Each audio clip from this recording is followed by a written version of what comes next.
Ya, assalamualaikum warahmatullahi wabarakatuh. Kembali lagi ke channel saya, Angga Anggoro Channel, dimana di video ini saya akan membahas mata kuliah saya, yaitu sarana dan prasarana. Sebelum ke pembahasan sarana dan prasarana, saya izin memperkenalkan diri. Nama saya Angga Anggoro. Saya dari Kampus Universitas Islam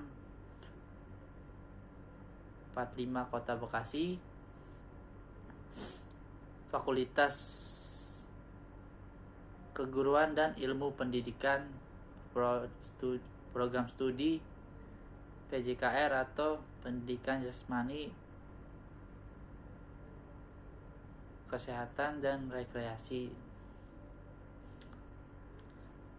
Sebelumnya ada yang tahu nggak sih di sini apa itu sarana dan prasarana? Belum ya? Atau ada yang sudah tahu? Kalau misalnya udah tahu, mari simak biar yang udah tahu makin tahu, yang kurang apa yang ininya yang masih belum dimengerti. Pengertian sarana dan prasarana secara umum. Yang dimaksud sarana dan prasarana itu adalah seperangkat alat yang digunakan untuk suatu kegiatan, dan alat tersebut bisa berupa alat utama atau alat pembantu atau pendukung suatu proses kegiatan acara, sehingga tujuan dari kegiatan acara tersebut dapat tercapai dengan maksimal. Sebenarnya sarana dan prasarana bukan hanya meliputi seperangkat alat atau barang saja, tapi bisa juga suatu tempat atau ruangan untuk proses kegiatan suatu acara tersebut. Dalam pengadaan sarana dan prasarana bisa dengan membeli atau membuatnya sendiri maupun menerima bantuan orang lain. Tentunya dalam penggunaan sarana dan prasarana ia untuk memanfaatkan segala jenis ataupun barang yang sesuai dengan keperluannya, yang dalam penggunaan tentu harus mempertimbangkan beberapa hal seperti tujuan yang ingin dicapai dengan menggunakan sarana prasarana tersebut, karakteristik penggunaannya, hingga adanya sarana dan prasarana yang menjadi penunjang. Pengertian sarana dan prasarana berikut. Terdapat beberapa pengertian sarana prasarana terdiri atas: pertama, saya mengambil dari buku Pengelolaan Sarana Prasarana oleh Nanik Darsini SPD. Prasarana adalah segala sesuatu yang merupakan utama terselenggaranya suatu proses, dan sarana adalah segala sesuatu yang dapat dipakai sebagai alat dalam mencapai makna dan tujuan. Yang kedua, Kamus Besar Bahasa Indonesia, prasarana segala sesuatu yang merupakan menunjang utama terselenggaranya suatu proses, dalam kurung pengguna usaha, pembangunan, proyek, dan sebagainya. Dan kedua, Kamus Besar Bahasa Indonesia 2002.2/893. Sarana adalah segala suatu atau bisa berupa syarat atau upaya yang dapat dipakai sebagai alat atau media dalam mencapai suatu tujuan. Yang ketiga, dari Hamalik tahun 1980, sarana dan prasarana adalah semua bentuk perantara yang dipakai orang untuk menyebarkan ide, sehingga ide bisa sampai pada penerimanya. Keempat, pengelolaan sarana dan prasarana oleh Nanik Darsini. Sarana dan prasarana olahraga adalah suatu yang dipakai sebagai alat mencapai maksud atau tujuan, yaitu memberikan rasa senang dan puas, dan membawa manusia pada penemuan dirinya.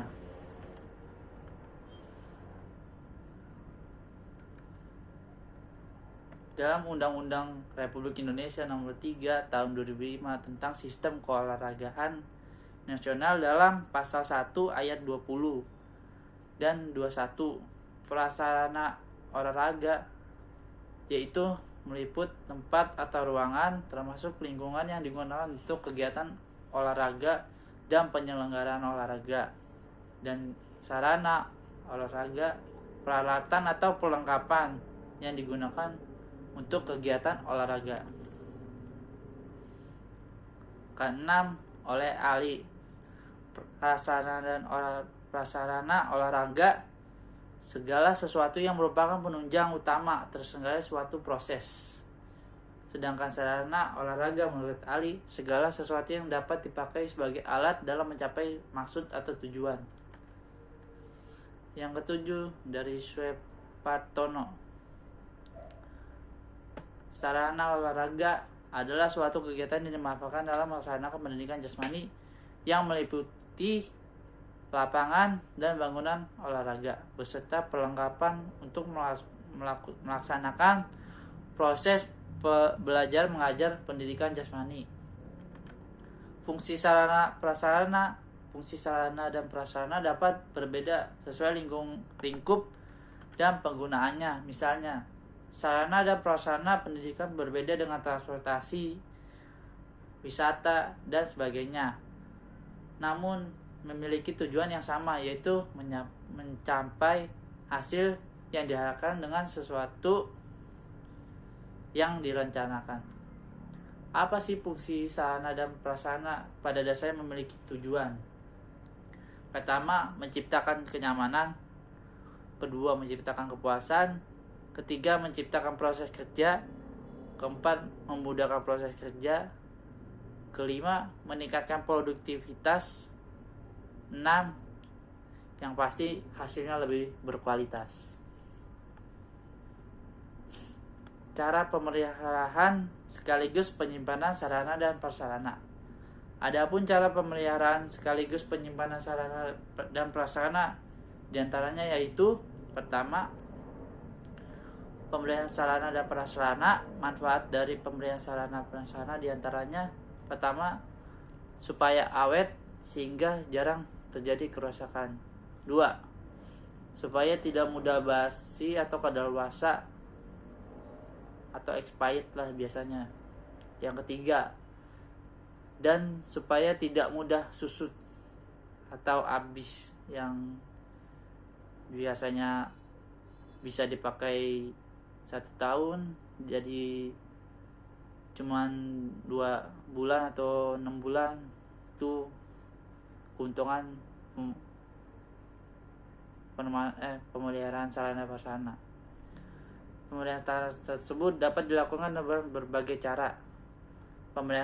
Pemeliharaannya yang berdasarkan jangka waktu tertentu, misalnya membersihkan dan melakukan pengecekan peralatan seminggu sekali.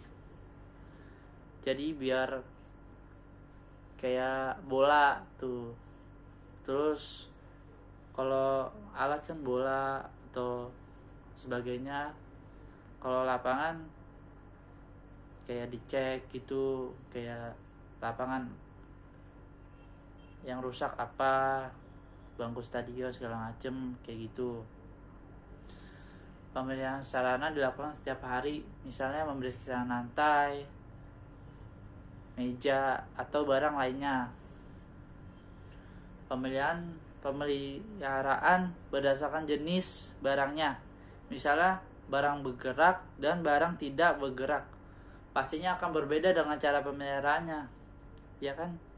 Gak mungkin dong bola dicucinya ya kayak gitulah asal lap segala macem, pasti kan ada ininya segala macem, ada cara-caranya untuk membersihkan alat-alat, dan pasti berbeda dengan alat elektronik dan segala macam, pasti berbeda dengan pemeliharaannya.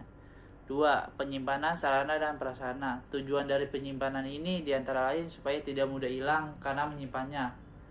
Kedua, supaya barang tersimpan secara rapi dan mudah ditemukan saat akan digunakan. Tiga, tentunya supaya tidak mudah rusak.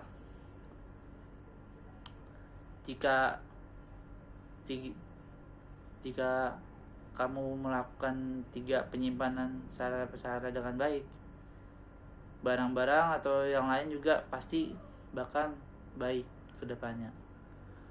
Cara untuk menyimpannya dapat dilakukan dengan berbagai cara seperti berikut. Barang disimpan berdasarkan jenisnya. Jadi bola ditaruh bola basket, bola taruh basket.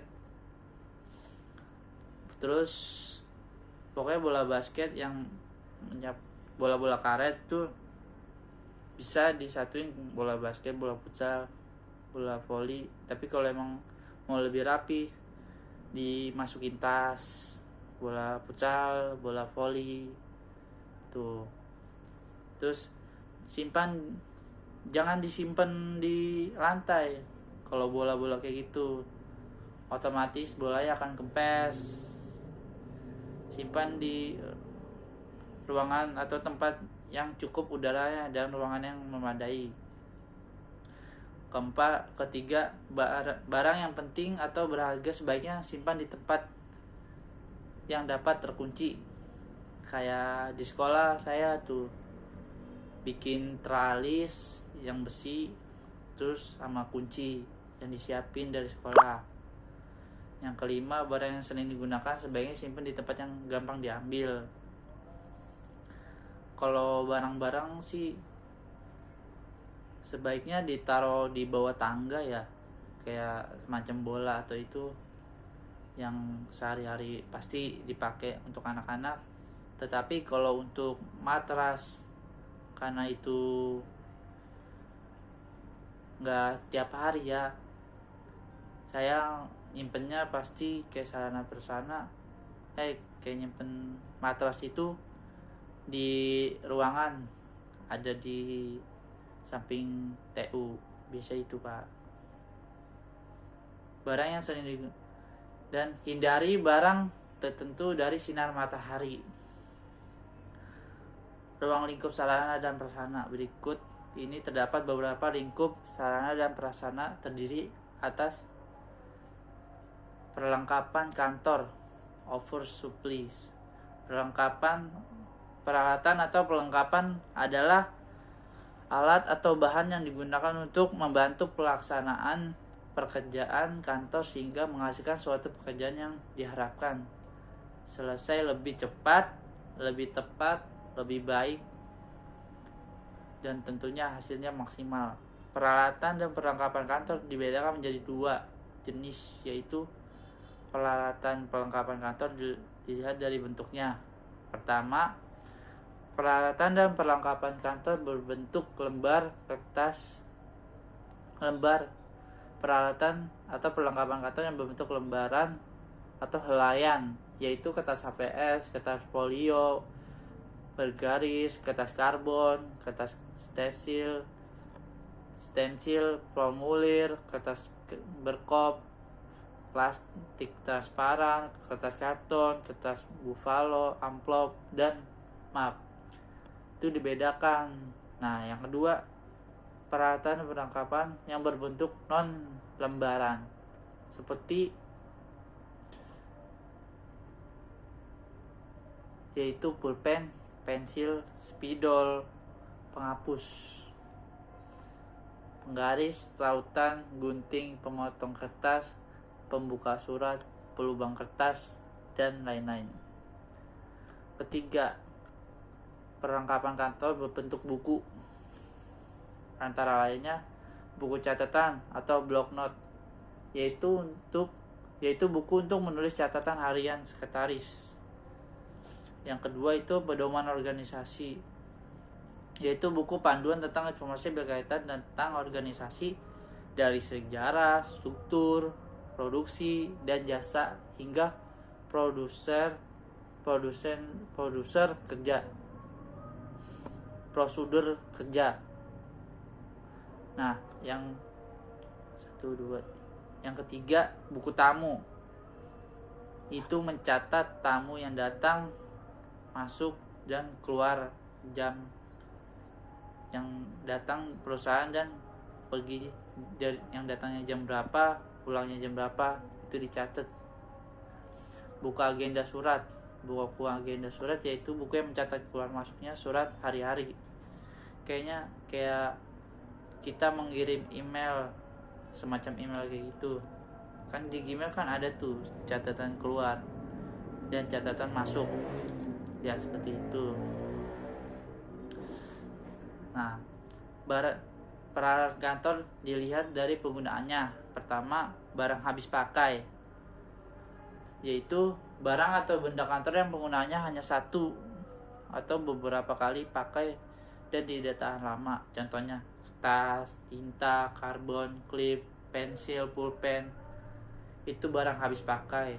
Dan kedua, barang tidak habis pakai itu barang atau benda kantor yang penggunanya tahan lama, seperti staples, perforator, cutter, gunting. Itu barang tidak habis pakai dan cukup lama sih. Gunting sih juga ada masanya, cuman ini mesin-mesin kantor itu adalah alat yang digunakan untuk menginput, catat, atau mengolah bahan-bahan keterangan dalam pekerjaan kantor secara mekanik atau elektrik dan magnetik. Contohnya komputer, laptop, LCD, mesin tik manual dan elektrik, mesin fotokopi dan lainnya.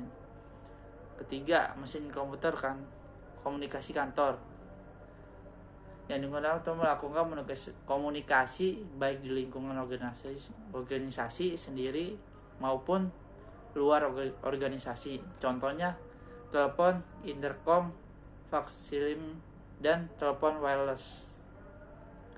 Perabotan kantor, office furniture, benda-benda kantor yang terbuat dari kayu atau besi untuk membantu pelaksanaan tugas perkantoran. Contohnya meja, kursi, sofa, rak buku, lemari, papan tulis. Tuh. Keenam, interior, office ornaments, digunakan untuk menambah suasana jadi menyenangkan sehingga memberi semangat dan kenyamanan. Kan prasarana tadi udah bilang menciptakan kenyamanan untuk bekerja dalam menyelesaikan pekerjaan. Contohnya gambar presiden, wakil presiden, lambang negara, bendera, struktur organisasi, lukisan, patung, vas bunga, tanaman hidup maupun buatan, jam dinding kan, dan lain-lain. Itu bisa sesuai dengan kemauan masing-masing. Tata ruang kantor tuh, itu juga bisa. Tata ruang kantor serta menyusun alat-alat perabotan dengan luas lantai dan ruang kantor yang tersedia.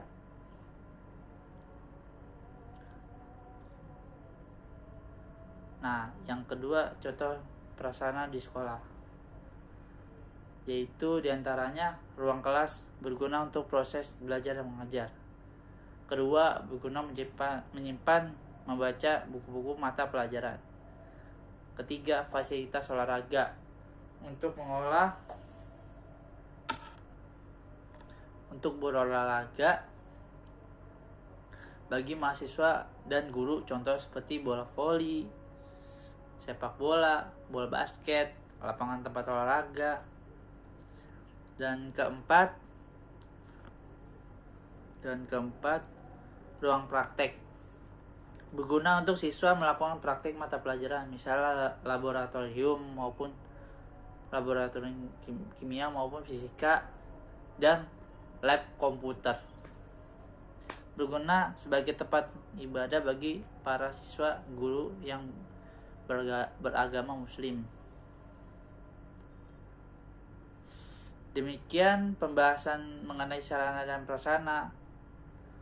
Pengertian menurut para ahli fungsi, cara, ruang lingkup, dan contohnya. Semoga dengan adanya pembahasan tersebut dapat menambah wawasan kita bersama dan pengetahuan kita bersama. Terima kasih banyak atas kunjungan Anda. Mohon maaf bila ada salah-salah kata. Assalamualaikum warahmatullahi wabarakatuh.